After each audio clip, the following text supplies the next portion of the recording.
promise waiting for us, a land of promise waiting for us. Amen. Joshua 23, verse 5 and 6 says, And the Lord your God, he shall expel them from before you and drive them out of your sight. And ye shall possess their land as the Lord your God promised unto you. Be therefore very courageous to keep and to do all that is written in the book of the law of Moses. And you turn not aside therefrom to the right or to the left. Hallelujah. Amen. So there's a promised land waiting for us. The Bible says there's exceeding great and precious promises that we can have as a child of God. Amen. So first of all, that I want to share with you just shortly, 5 minutes, is that we need a vision. God needs to give us a vision of what He has in store for us. Paul says, eyes not seen, ears not heard, neither has it entered the heart of man what God has prepared for those that love Him.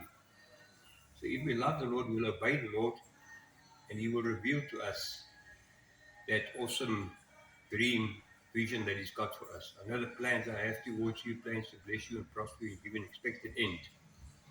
Take note, expected end. It might take a bit of time to get there, but it's there for us, there for the taking. Amen. All we need is faith. So Joseph had a dream. I believe why God gave Joseph a dream is because God saw Joseph loved him and was seeking him. And the Bible says those that delight themselves in the Lord, He will give them the desires of their heart. Amen. So the desire that God puts in our heart is often His desire and His dream for us. Amen. So the Bible says without a vision, the people perish. Without a vision, people give up. So we need a vision of heaven, of eternal life, of the exceeding great and precious promises that God has got for us. Promises like healing, promises like prosperity, promises like favor, promises like protection. They're all ours. But we need a vision to see how awesome they are. Amen. Exceeding great and precious promises. So Moses, I believe, when he saw the promised land, is what a land flowing with milk and honey. But he didn't go in to possess it, but we can go in and possess it. Amen. Joshua and Caleb went in and possessed the promised land flowing with milk and honey because, listen nicely, because they followed God wholeheartedly. And for you and me to go in and possess those exceeding grace and precious promises, we need to follow God wholeheartedly. Amen. Hallelujah. Praise God. Praise God. Where there's vision, there's provision. Where there's two visions, it's division. Amen. But God wants to give you and me a vision, a dream of what He has in store for us, what He made available for us in Christ. Amen. We can be the head and not the tail. We can be on top and not at the bottom. We can lay hands upon the sick and they will recover. We can raise the dead. Can you believe it? Sounds like a fairy tale. Amen. But it's there for us. If we can believe it, nothing will be impossible for you if you can believe. And if I can believe, amen. Today, many of us are out of Egypt, but we don't go in the promised land to possess it. Even though the Israelites took 40 years to go in and possess it, but eventually they possessed it. But I believe as a Christian, you can possess it within short time, very short time. But when you're born again, you haven't got everything. You have to go after it. Seek first the kingdom of God and His righteousness. All these other things shall be added unto you. Amen. So apart from the vision, we need discipline. Without discipline, we're going nowhere. Paul says it's like an athlete that runs a race. He runs to win. Amen. He beats his body. He disciplines his body through fasting and prayer.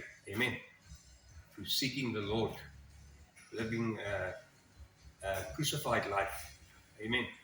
Today in the church, there's nothing about crucifixion. Crucifying self, crucifying the flesh, crucifying our affections and our lusts. We need to crucify it. Crucify it by, it is written. Whenever those things come up, it's written what the Word of God says. Amen. So we need to mortify the flesh so that the spirit can grow and develop. Amen. When you're born again, you're only a spiritual baby. That's why the Bible says that newborn babies desire to see milk of the Word of God so you can grow up. Jesus even grew in stature and in wisdom and in favor. That doesn't speak about physical growth, it speaks about his spiritual growth. Amen. So Your physical growth doesn't bring you favor, but your spiritual growth will bring you favor. That's why it says he grew in wisdom and in stature and in favor with God. So I want to encourage you, be disciplined. Any sportsman in the world today, that's number one. Go and look how disciplined they live. Mike Tyson, when he was the best in the world, at 4 o'clock in the morning, he was running, exercising, when everybody else was still lying sleeping. So we need to get up early, have a quiet time, seek God's face, get in the Word, get into prayer, come to fellowship. Amen. Another story, people go to church on a Sunday morning that love the church. People go to church on a Sunday evening that love the pastor. People go to Wednesday prayer meeting, those that love Jesus. Amen. So let's love the Lord. Amen. So then the other thing is, after you've been disciplined, the Bible says after you've done the will of God, you need patience to inherit the promises. Amen. So after you've been disciplined, disciple and discipline go together. You can't be a disciple of Jesus without discipline. The root word of disciple is discipline. Amen. You need to live a disciplined life, totally. The best sportsmen in the world are the most disciplined people. You can check it out. Anybody. Tennis, rugby, you name it. Amen. Lars Botha used to be the best in the world, but when the other guys went to the pub, they're going to get drunk. Lars Botha went and practiced kicking through the posts. Amen. So then the next thing is persevere. You know what? Nothing good comes to us without persevering. The promises are there. God says the land is yours, but you go and possess it. You go and fight with your hands. Amen. And you and I need to go in and possess those exceeding great and precious promises. Amen. We need to go in and destroy the giants. He that overcomes. In the book of Revelations, time and time and again, he that overcomes. He that overcomes. We must become overcomers. So when we are tempted, we need to overcome like Jesus overcame the temptation in the wilderness. Amen. And persevere, never give up. The Bible says, don't become weary in well-doing, for in due time you will reap a harvest. Amen. So I want to encourage you, faith and patience inherit God's promises. Amen. So don't give up. If you've done God's will, seek God's face. Sooner or later there must be a breakthrough. Amen. So then the final one is there's a promised land. There's a paradise waiting for them, a land flowing with milk and honey where there's no lack.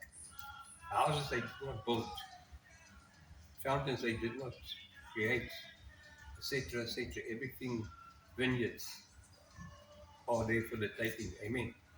So God wants to give us awesome stuff, awesome promises, blessings, but we need to go after it. Amen. And believe God's word. Amen. The Bible says, he that perseveres to the end shall be saved. He who perseveres shall see the blessings and the promises of God. It's not a 100-meter dash. It's like a comrades. It's like a 100-kilometer race. You just have to keep on keeping on, even though you get tired and very tired. And you go through trials and tribulations, mountains and valleys, but you have to keep on. And sooner or later, you're going to come there. Amen. And when you come there, you'll never regret for persevering and not giving up. There is a story of the tortoise and the hound that they had a race. The hound went like a rocket, and the tortoise just kept on going. You know who finished the race first? The tortoise, because he never gave up. The hound went in the light on the side of the road and fell asleep. The tortoise just kept on going. The Bible says, little by little you possess the land. Little by little you possess the promised land. Amen. So I want to encourage you, don't give up. God has got great things in store for you and me. Amen. The Bible says, eyes not seen, ears not heard, none has entered the heart of God wait for those who love him. Exceeding great and precious promises.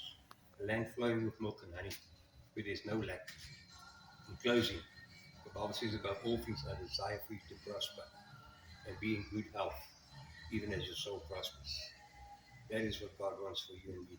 Amen. And I want to go after it and believe God that I can have all those blessings in Jesus' name. But it involves discipline, it involves perseverance, it involves growth to come to that place. Amen. It doesn't happen overnight. Don't be deceived by this sugar-coated gospel of grace that tells you you've got everything. You haven't got everything unless you seek God with all your heart.